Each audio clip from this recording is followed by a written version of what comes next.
Hi, welcome to Monday Night Live. My name is Brendan Malone, and in this episode, we're going to be speaking to Peter Lyndon-James.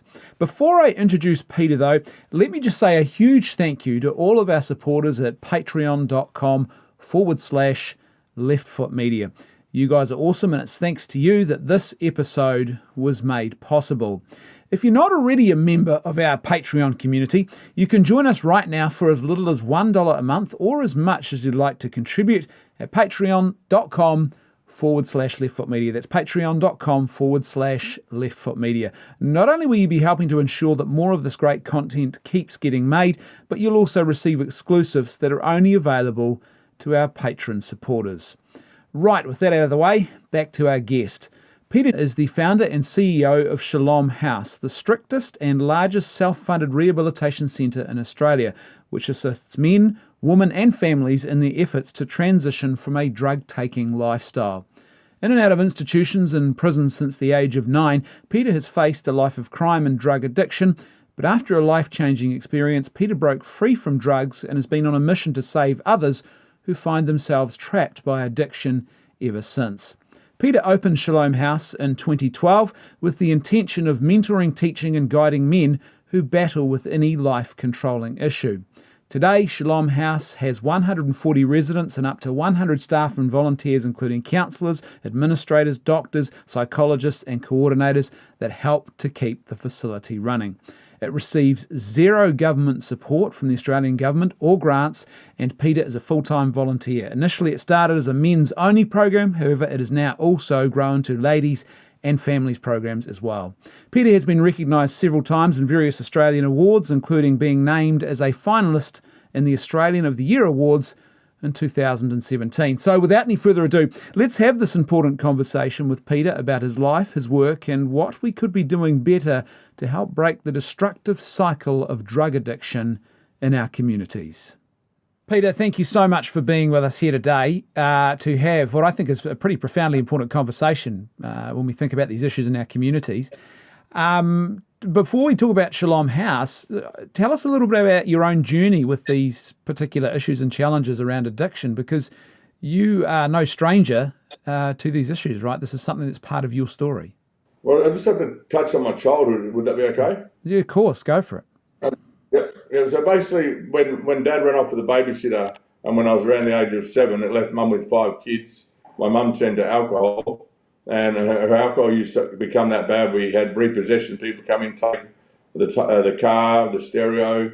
We started moving from house to house. We become unstable. My mum couldn't handle 5 children. 3 of them went to my grandparents. My older sister went to her best friends, and I tried to stay with Mum. She ended up getting a boyfriend who was extremely physical with her. He used to bash her a lot. I'd walk out in the lounge room after all the screaming had stopped and see Mum sitting on the end of the lounge with her face covered in blood, 2 black eyes, false teeth in her hand, and she'd turn her head sideways, crying. And I've just got these pictures of my mum with the false teeth in her hand trying to glue her teeth back together. We'd have to run up the street 3 o'clock in the morning with this man chasing us because they were both drunk. And because my mum's continued going in and out of rehabilitation, I used to get put with foster families and children's homes, and I couldn't understand as a 7-year-old and 8-year-old why it is that Mum loved the bottle more than me, or Dad ran off with another girl, or where's my brothers and sisters, and why have I been to 16 different schools? Why aren't I normal? And Mum came out of rehab. I'd been with a foster family. I went back to my mum, stayed at the Gosnells Caravan Park Village, which is in Perth, West Australia. And I met a young fellow there, became friends. And when I became friends with this young fellow, he asked to sleep over his caravan that night. I slept over his caravan that night, and I woke up 3 o'clock in the morning, and my mate's his uncle was actually molesting me. And I woke up as an 8-year-old kid with this man doing stuff to me, and I had to pretend I was asleep. And I can't explain to you how petrified I was that some stranger was doing this stuff to me. And so I pretended I was asleep. When I got up in the morning, I got out of there, and I was scared, I was rattled, and I'm going back to my caravan, and I heard this voice in my head that said, "Tell your mum." And then I heard this other voice saying that your mum doesn't love you, she loves the bottle more than she loves you. And from that day forward is the day where I started rebelling I started running away and I started living on the streets. But they caught me sleeping in a Good Samaritan bin at 3 o'clock in the morning, the police, and they took me up to the Parkwood Children's Home, and I was 9 years old. And I remember it would have been around 10 in the morning. I walked into the bedroom, to the office, and my dad was there, and the counsellor was there, and I'm a 9-year-old kid, and I hadn't seen my dad for 2 years. And as soon as I walked in the room, they said to me, or the counsellor said to me, said, "Peter, you're wasting our time and our resources. You obviously just don't want to be here anymore. We're going to give you a choice. You can either go with your dad, or you can go to Longmore." And I had no idea that Longmore was a boys' prison. I thought it was just a children's home. But again, I looked at my dad and I heard the voice again. It said, "Peter, your dad doesn't love you. He loves the babysitter more than she loves you." And then again, just like in a blink of an eye, I reflected. Mum getting bashed, me being molested, a whole family destroyed, all these different schools I've been to. He loves the babysitter more than she loves me. And I said, "I'll go to Longmore." And then I heard this other voice saying, "Peter, you're making a mistake." And the other one said, "Hey, Peter, stop, you're making pay for what he's done to you." And I thought, yeah, I'll make him pay. So I go to Longmore, and my dad takes me there 1 o'clock in the morning. And the second we put up at the gates, I knew that this place was different because they had 12-foot raised wire around it, big, huge walls. My dad let me into the gate, or the police officer let me into the gate, and they marched me down a row of prison cells. To be marched down a row of prison cells as a 9-year-old boy, just because you want your mum and your dad, is not okay. And again, I was extremely petrified. They unbolted the door, they threw me into prison, so I pushed me in the prison cell, bolted the door, slid the little peak shot thing open, and then they slid it shut, and I could hear them walking up the corridor with the keys jangling, even still today at the age of 51. And I jumped on my pillow, on my bed, and I threw all my stuff on the concrete table, and I grabbed a hold of my pillow, and I started rocking side to side as a 9-year-old kid, crying, saying, "Please, please, please let me out now.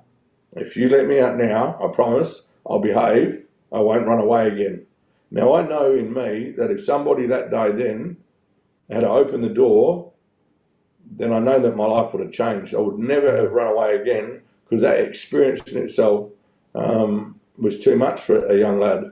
But in my bed, I heard the voice, and it said, "From this day forward, Peter, you're going to have to look after yourself." I'm a 51-year-old man, and every day since that day when I was 9, I rocked side to side to get to sleep. And that's how I became institutionalised. I'd be out for a day, back in for a month, out for a month, back in for 11 months. I spent 7 years in Longmore, which is a prison for kids between the ages of 9 and 16. And then I went to Riverbank, spent 2 years in Riverbank, which is a prison for kids between the 16 and 18. And then I graduated adult prison in 1991. And I've spent time in all the prisons in West Australia up until 2001. In 2001, I was selling 2.5 kilos of methamphetamines a day, heaps of guns. And what changed my life, I say I spent 26 years in prison. Even when I wasn't in prison, I was still in prison. My whole life, right from the age of 7 onwards, when Mum and Dad split up, I just wanted to be normal. I wanted to be a geek. I wanted to be, to me, a geek is you're a geek. I mean, you project an image that I perceive that you're normal. You look like you get it together. You got a nice jacket, nice haircut and collar. You look like a normal person. And you projected an image that I perceive that you actually look like everything I ever aspired to be. But because of how I felt on the inside, you're better than me, I don't belong. So I hanged around those I felt comfortable around. But the problem is, those I felt comfortable around, they're all sticking picks in their arms, selling drugs and guns and breaking houses, and that became a standard norm. One thing I've noticed, Peter, is that there sort of seems to be a lot of glamorizing of the drug dealing lifestyle and the criminal lifestyle in modern film and television. But as someone who's lived that lifestyle, what was it actually like? For me, it's like being trapped in a world that you never want to be in. You don't want to be the person who you are, but you sort of accept it as your identity. And a lot of it's to do with my childhood. I just accepted who I was. I was doing what I know that I shouldn't have done. I just kept doing what I know that I shouldn't have done, because I tried to be the normal person, but I felt like I didn't fit. And I believe that was my lot in life, and I'll always be that. And basically, till the day I die, it's not glamorous. It's full of pain, broken relationships, isolation. It's just a sense of just not fitting anywhere. So your life has undergone a radical transformation to go from that sort of lifestyle to now being the head of a very focused and widespread, large program helping people to overcome their addictions. So what was it that transformed your life so radically, Peter? I'd got out of prison after doing a 3-year sentence, and I went straight back to selling drugs. Within 4 months of getting out of jail, I was selling a kilo, driving around with 36 plus ounces of meth a day. I was selling a kilo of meth a day, heaps of guns and silly stuff.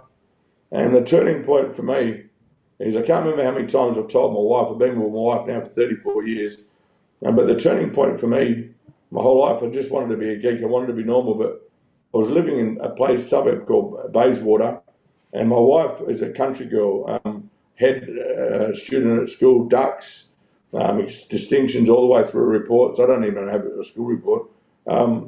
But she enrolled my son, Peter, who just turned 6, in a thing we call it grasshopper sock over here. And it's like an introduction to rugby or an introduction to Auskick football. But she enrolls my son in this Auskick grasshopper soccer. And we lived across the road from a park. And them days, I was doing 16 days no sleep, sleeping with prostitutes, doing a lot of silly stuff. And I used to have a real big beard, diamond rings on my fingers and gold chains. I looked like a right idiot when I think about it. But I had to take my 6-year-old son over the road, and there was all these geeks there. And they had all their 6-year-old, 5-year-old sons. And they were doing the soccer practice. I've never played any sports. I mean, I've been stealing cars since I was 9. But the deal was, you had to stand there in a circle with all these dads, and all the dads had to spread their legs. And if the kid or your son or the kid kicks the ball through your legs, then you've got to roll around on the ground, coochie-coo, make them feel all fluffy, you know? And I seen this kid, and he kicked it through his dad's legs. And this dad rolled on around, kitchy-coo, and I'm thinking, oh my God, what have I got myself into? Sorry. No, don't be sorry, mate.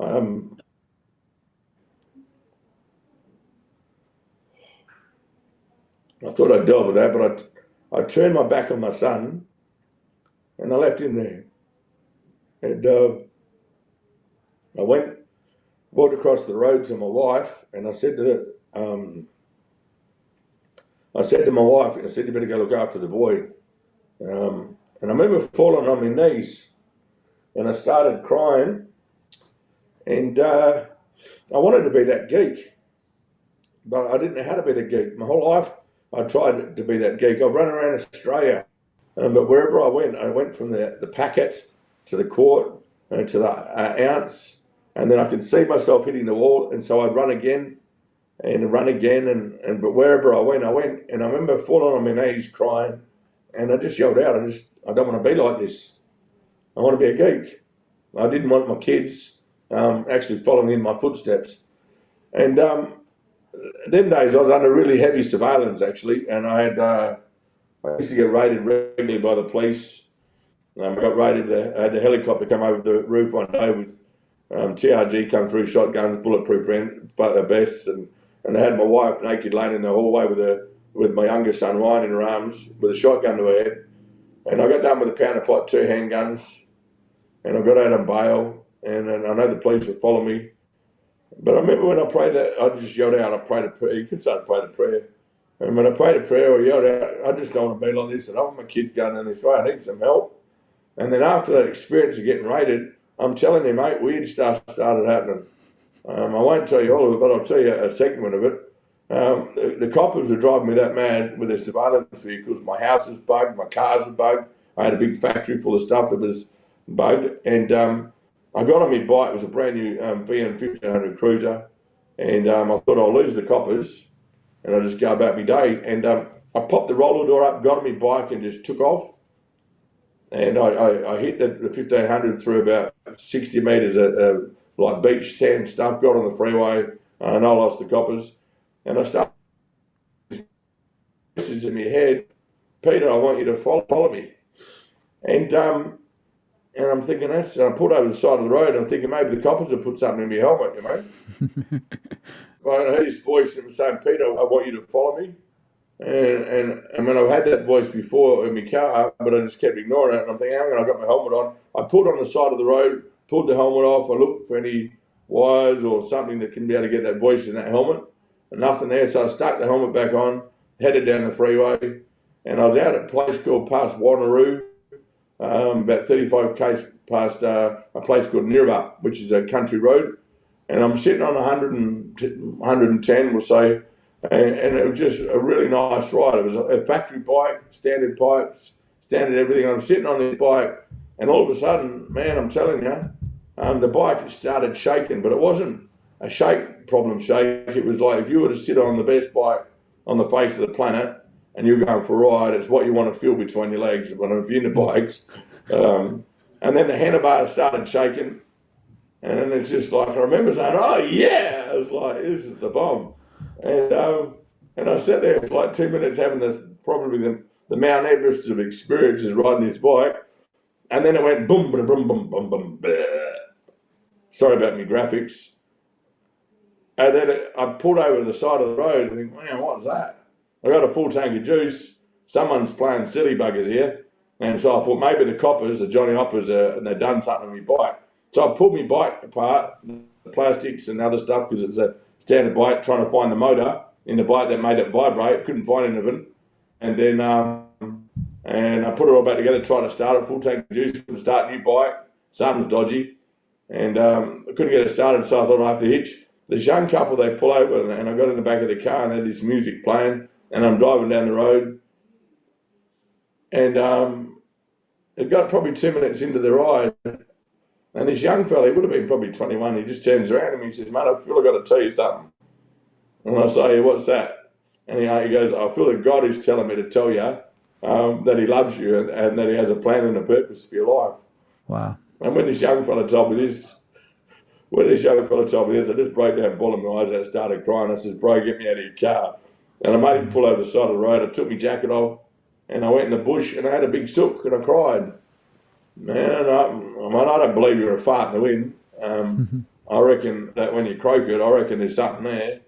And here all of a sudden I got some stranger telling me that God loves me and there's a plan and purpose for my life. And I cried in the bush and stayed there for a while, and then about half an hour later come out, cleaned all the snot out of my beard and cleaned myself up a bit. I hope I'm allowed to say snot on TV or Of course you are, mate.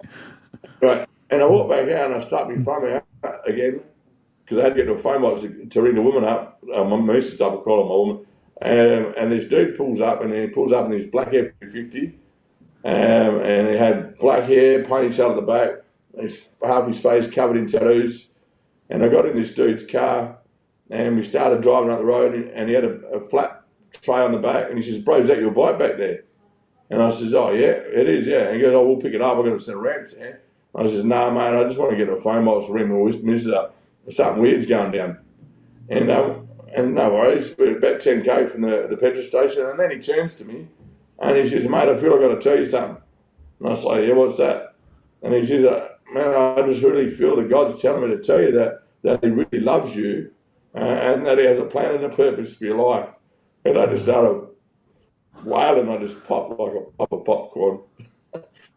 And I cried at the petrol station and I got out of the car and I pulled all my diamond rings off and my chains and I threw them in the bin at the petrol station and I went out to the phone box and I rang my missus up and I say, woman, you got to come pick me up, man. Something weird's going down. And she says, I can't. I've got to pick the kids up from school. And so I had no other choice. I had to get home. So I walked out the highway and I started walking. I'm still in the middle of nowhere, about 20 k's from the main town, Wanneroo, and put my thumb out and started hitching. And then this old granny pulls up. She would have been, well, I looked about 90 odd. She goes, I don't normally pick hitchhikers up, son, but you look different. And then just pushed the teeth back in. And anyway, I got in this old granny's car and we're driving up the road. And she said, I love it, elderly people, they're just gorgeous, I mean, a lot of wisdom. And this old granny, just in a soft and smooth, voice says, "Hey, Peter, I really feel that God's telling me to tell you that He loves you and has a plan and purpose for your life." Wow. And I just cried, man. And she drove me over 45 minutes all the way home. I cried all the way home. I can't remember what she said except for, "Peter, I feel like God will tell you something, that God's telling me to tell you that He loves you." And I cried all the way home. That's 3 people in the space of not even 30 Ks, in the space of not even an hour, completely totally unrelated. They just didn't even know each other, and that told me that God had a plan and purpose for my life. God heard my prayer. Yeah. And Beautiful. I'm not a religious man, but I am a Christian. And how I communicate my faith is by how I live my life. And when I had that encounter with God, you got to understand, I become a Christian. He's a God botherer. When you've spent your whole life in that world of drugs and guns and crimes and prostituting and unfaithfulness, and then all of a sudden you get nuked, where you can't smoke a cigarette, you can't swear, you can't lie. But it's not because people told me that I couldn't. I just felt the inside of me starting to change. And I started confessing to my wife, all the women I slept with, the prostitutes, and I started to change. I changed my lawyer from a dodgy lawyer to a legit lawyer. I got sentenced to 4 months in jail, and when I got out, I went and studied at Bible college, and my wife watching the changes that was taking place in me, and then she ended up started changing, and the story went from there. I studied 3 years at Bible college. In 2005, I became a volunteer prison chaplain at Acacia Prison, which is the largest prison in Australia, a private prison, and I was there for 5 years, 2 days a week.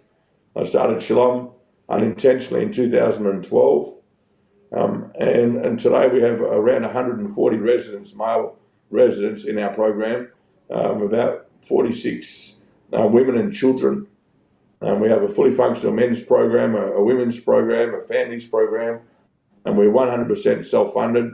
We're a faith-based rehabilitation centre. Yes, we are a Christian. Again, as I said before, I don't believe that you're a fart in the wind. I believe that when you die, it's either up or down, and good or bad, or light or dark, or God or the devil. You work it out depending on how you're brought up. But yeah, we're a faith-based rehabilitation centre that's holistic. Yeah, I look for ease. I only take in ease, and ease for me is that 9-year-old little boy who was laying on his bed, holding his pillow, saying, "Please, if you let me out now, I'll behave, I'll be a good boy." That's someone who really wants to change. And I want to make sure that I'm there for whoever is at the bottom of the bottom of the bottom, like me as that 9-year-old boy, so they don't have to live the life that I lived. And Shalom is working. It's working, and not just restoring the lives of men, but also women and women and families and children, and it's working. So Peter, tell us what happens then. So someone comes to you and says, "Look, Peter, I want to change my life. I want to reform. I want to get off the drugs or the alcohol or whatever it is." What's the process from there? How does it work when someone comes in and encounters Shalom House and then perhaps goes on to become part of the program?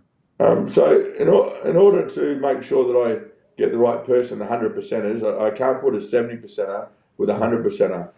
So you've got to be really serious at wanting to change your life. When all of a sudden you hit the wall, like me with my son, I had nowhere else to go, nowhere else to run to. I cried out. I wanted help. I rang the rehab because I wanted to ring the rehab, not because someone else was telling me to. And so they're the ones I've taken to Shalom. I asked you a question, where are you staying? Well, no one had me. Okay, what drugs you on? Methamphetamine or heroin or benzos? And I said, well, have you read the website? How many stages to the website? Well, there's 5. How long does it take? Whatever it takes. And so I asked them questions relating to the web page.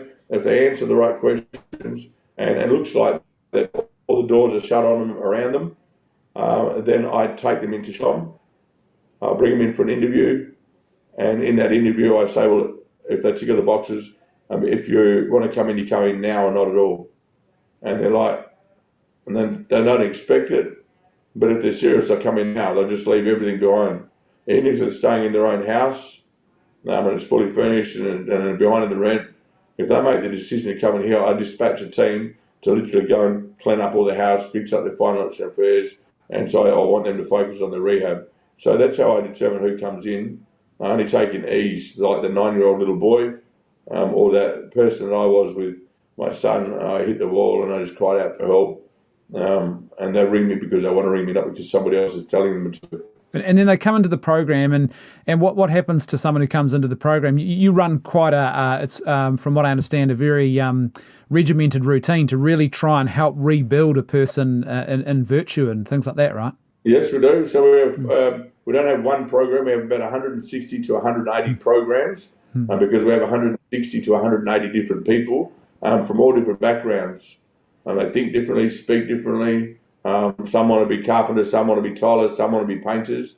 Every single person that comes through Shalom House program, and they leave with all the heart issues fixed. 90+% of the residents who come into Shalom, the core root issue of why they use drugs and substances and chemicals is to cover childhood abuse or trauma, or rejection or bullying, or intimidation or fear or PSD. And they use the drugs and substances to cover it, to cope. But they have an addictive nature, so they start to self-medicate. So we deal with all the heart issues. Out of the heart flow the issues of life, or out of the heart flow the consequences of life. So a man or a woman or a child thinks in the heart, and so are they. Your heart is your hard drive. I thought I was useless. I thought I was a weed. I thought I was no good. I thought that you were better than me, but I believed all these lies that became my truth. So we deal with the heart. We also do all family restoration with all family members and loved ones. So they all leave not only with all the heart issues fixed, all family relationships completely restored, and I have them all working full time with employed on the same page as the rehab. The 5 stages to the program, we work from Monday to Friday, 9 to 5, like normal people. We get out of bed, we make our beds, we mop the floors, we sit down and do a daily devos. Daily devos is a bit like a Bible study. We are a faith-based rehab. Again, I say we are a faith-based rehab. We don't rehabilitate Christians, even though every single one of them need it. And we're not religious. And I'll explain that. I often say if the Church of God was like Hungry Jack's, it would be Chockers. Because when you go to Hungry Jack's, you know what, you're getting a Whopper double beef with cheese, heavy mayonnaise and ketchup. But with churches, all these different mobs, and some of them speak in tongues, they go, ooh, la, da, blah, and they fall on the ground. Some of them break a cracker. Some of them have a big band.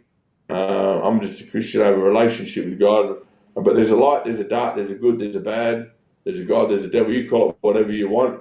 I call him God, you can call him the light. But light is love, truth, honesty, integrity, transparency. And we just teach people as they're living here to make right choices. We work from Monday to Friday, 9 to 5. Saturday we do an activity. And then Sunday we go to church. And Saturday night, our family night. Over the course of the weekend, we do lots of activities. It could be helping out the local shire, do a community clean-up, picking up rubbish. It could be at the Speedway. It could be the Hills Billy Kart, Go-Kart Festival we have over here, where we set up all the stalls for them. We do all the traffic management. And so we do lots and lots of community activities, and we go to all these different denominations. We don't go to one particular church on a Sunday. We go to Pentecostal church, Charismatic church, Free Reformed church, Anglican church, Catholic church, but a different one every week, because I don't have one program of 160 to whatever programs. And some people like the cracker, some people like the big band. But it's not about just church. It's about reintegration, about re-socialise, about every event or every church service that we go to. I want you to make conversations with people that you don't know. And when you start having conversations with people you don't know, you find out they're just as screwed up as what you are. Yeah, they project an image that you perceive as normal, and you think, wow, this guy actually makes me look good. I mean, if I interviewed you and asked you your story, I might come out the other side looking nice, and you might come out the other side looking bad. Brilliant. Yeah, it's on the charts. And but it's not about religion. It's about honesty, truth, family. I teach all my residents how to be good parents. We have a parenting and families program where the parents get their children back from the Department of Corrective Services, and we teach them how to be mum and dad. And so the whole program from Monday to Sunday is a fully structured program, where we have everybody on the same page: the psychiatrist, all the counsellors and mentors, the doctor, all our works. We have a labour hire company.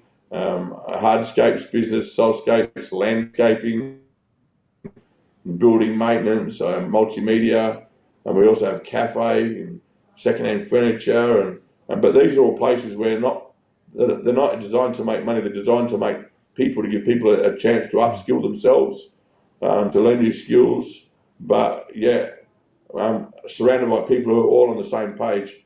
And if you was to come and have an interview with any of my staff, 90% of my staff are all ex-residents who have come through the program. We're spread across about 16 different properties now. So a big part of it, if I understand it really correctly, is that effectively you're almost trying to re-father people. Is that right? Who have lost something so essential in their development as human persons very young. 100% correct. People should see, like when I, and I think this is important to say, when I first became a Christian, I became what they call a God botherer. And then, because of the dramatic encounter I had, I wanted everyone to know what I knew, that my life had changed. And if you accept what I accept, your life will change like my life. But the way that I did it was wrong. I said too much. I needed just to shut my mouth and live my faith. And as I lived my faith, I'm a father to all those, not just my staff, not just my volunteers, but my residents. I model what I want them to be.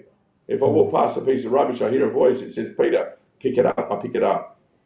And if I'm rude to one of my staff or a resident or somebody, and when I walk away, I hear this voice, Peter, go back and apologise. I go back and apologise. But you've got to learn to bring the truth in love.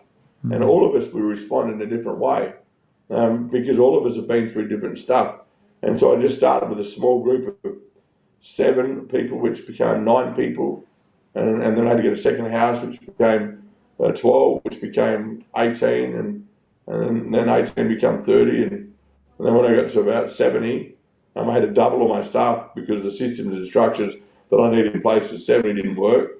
So I doubled all my staff, and now I'm at 140. I've gone well over 140. I'm having to put a whole third, a lot of staff in Decatur to take me up to the 210. But as I've discipled these people, it's all about discipleship. I run Shalom. The word Shalom actually is when I started Shalom. The word Shalom, I thought, what am I going to call this place? If you're going to do stuff, you need to begin with the end in mind. And I kept getting a word called Shalom. And I Googled what does Shalom mean. Someone said it meant go in peace. But I Googled it, and Shalom means love in its purest form. It means truth in its purest form, honesty in its purest form, integrity. It's the fullness of light. It's the fullness of everything that is good. And so I called it Shalom Discipleship House. And it was Shalom Discipleship House for probably 4 years, but everyone kept saying, you run a rehab. And I said, no, I run a discipleship house. And they said, no, you run a rehab. And so I got sick of explaining it, so I called it now Shalom Rehabilitation Centre. But actually it's not. It's Shalom Discipleship House. And you could call it father. I've never looked at it really. I model what I want my staff to be. I model what I want my leaders to be. I model what I want my 1 ICs and my 2 ICs to be. And everyone that I've taught models what I've taught them, and they model it to somebody else. And it's just changing lives, restoring families, making a beautiful impact in the community at no cost, at 0 cost to anybody. It's absolutely beautiful, Peter. I imagine, though, there might be in this very sort of me-centric, self-esteem obsessed culture that there must be some people who bristle at that sort of approach that you've taken. Do you have to grapple with criticism from outside and people don't quite understand it? Yeah, most definitely. What's real for them is real for me. But a lot of people comment based upon what they read or the negative articles.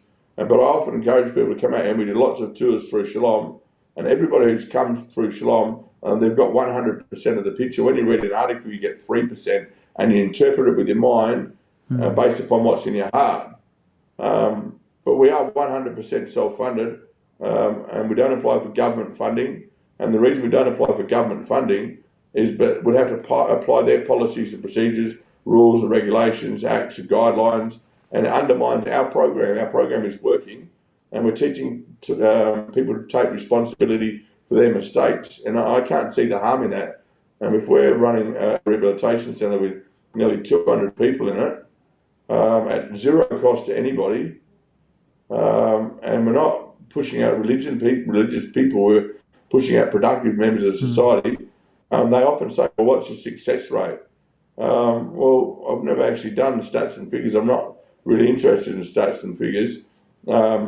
If I change one life at zero cost to anybody and zero harm to anybody and zero effect to anybody, well, that's one life changed at zero cost. It's like if it never happened to a person's change. Yet we're having a graduation nearly every single week for the rest of this year, and we have for the last 6 months. And the average resident in our program is 18 months. And nearly all residents are in our program for around 18 months. Solid one's 3 years. The longest resident is 5 years. I mean, Shalom House is working and not just restoring the lives of men, women, families in our community, but they all live 100% debt-free. They're renting, they're buying their own houses. If you have a look at our Facebook, there's hundreds of testimonies of buying their own houses, working full-time, husbands and wives still together with all their children. It's beautiful. For me, I grew up in a home where my dad had schizophrenia, so a very serious mental illness, but my father was a very simple man, very straightforward kind of guy, and I remember our house was often filled with people who were very much on the fringes of society, who in a similar state, struggling with mental health issues, and one of the things I remember about my dad was that he was just, the basics were the essentials. You know, I think we often try and complicate things, but it was the whole idea of being a person who was striving to be virtuous, who was striving to be a responsible member of the community. All those kinds of things, they really matter. They really do matter, and it's just I think what you're doing is actually really beautiful. Thank you. That's all we do here. Is basically when you start with a small circle. I always found that I felt that from the beginning, I had to make the circle small, the boundaries small, and I needed to get everybody on the same page. And as Shalom's continued to grow, the boundaries have been bigger and bigger and bigger now. We can operate, and I can let them operate in the whole of Perth, but wherever they go within that circle, depending on the stage, everybody's on the same page. And when you live in an environment for 1 month, 2 months, 6 months, 12, some have a high standard, some have a low standard, but we get up, we make our beds, we mop the floors, we have breakfast, we do a devo, we go to work, we come home, and we do a couple of activities in sports, weekends, family activity, church Sundays, day rest, and then we do it again. And then when you do that over a period of 6, 12, 18 months, it becomes your standard norm. And a lot of people don't have that. And like you're saying with your family, that's it. It's a gift to wake up drug-free. Tell me, what just a couple of quick questions to finish with. One is, what would you say perhaps to someone who's got a family member who might be struggling with addiction and they're just not sure what to do? They're at what's end. What would you say to someone in that situation, Peter? Never give up on your child. Never be what they want you to be. You've got to be what they need you to be. You need to set your boundaries for your home. You're the one that determines the atmosphere in your house. It's not okay for a person to use drugs or substances abusively on or off your property. If they choose to do so and they're living under your roof, you're enabling them to do what they shouldn't do. You know that they shouldn't do it. But you just say, hey, son, I love you and I care for you. I can't be what you want me to be. I'm going to be what you need me to be. If you want to use drugs and substances, I just can't have living at the house. I need you to move out. And you've got to stand firm to your guns and let them move out and let what they're doing unfold in their life. It's time to move out of the nest and just let it unfold. And when things unfold, you shouldn't pay their bills. You shouldn't give them money. You shouldn't pay off their car loan. It's just you're feeding money into a sinking ship. You just be there to give good advice. And when the cookie crumbles, have the numbers ready or the wisdom ready to give them when they come to you. Tell me one last question. What about someone who's watching this maybe who thinks they are struggling themselves with addiction? They don't know whether that any sort of rehabilitation is possible, whether they can do it. It's all just a pie in the sky sort of dream. Is it even realistic? What would you say to that person? I know that if I can change, you can change. And out of the hundreds of people that have come through Shalom since the day we've started, we have taken people that the system has classed as full-on schizophrenic. If they can do it, you can do it. Nothing is impossible. If you want to change and you're serious, it's about changing your life. You can change your life. I know you can change your life. I know that I know that I know that I know that I know. Just quickly, how do people find you on the internet? What's Shalom House's website? It's www.shalomhouse.com.au. So there's www.shalomhouse.com.au. Or just Google my name, Peter Lyndon-James. I do lots of seminars. You'll get a lot of stuff. Facebook even, there's lots on Facebook, but mainly the website and Facebook. Peter, thank you so much. It's been a real blessing to have this conversation. I've really, really enjoyed it. Thank you so much. Thanks again for your time. When we wake, hear the birds and see the sun. Side by side our fears are done. Oh, the good times just begun. Oh, we know what we have, let's hold on tight. Found what we're looking for in life. Call us crazy, but things are finally right. With you and I, the future is bright.